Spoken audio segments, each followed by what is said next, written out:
Well, hello people, this is my Hammond special multiplex typewriter, and it's been recently restored to its full working order. Only thing it needs is ribbons, and I'm still waiting on that in the mail.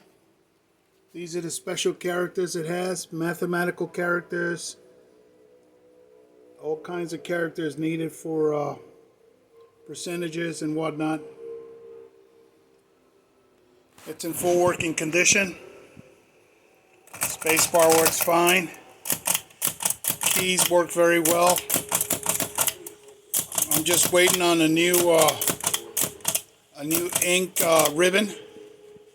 It's got the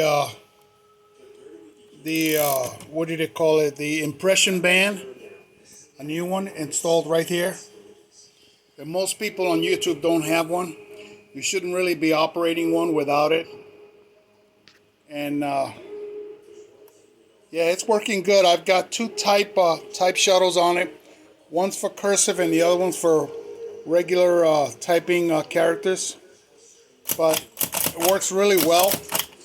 Really happy with how it works. The space bar, it's very gentle. It works good. And I'm very happy with it.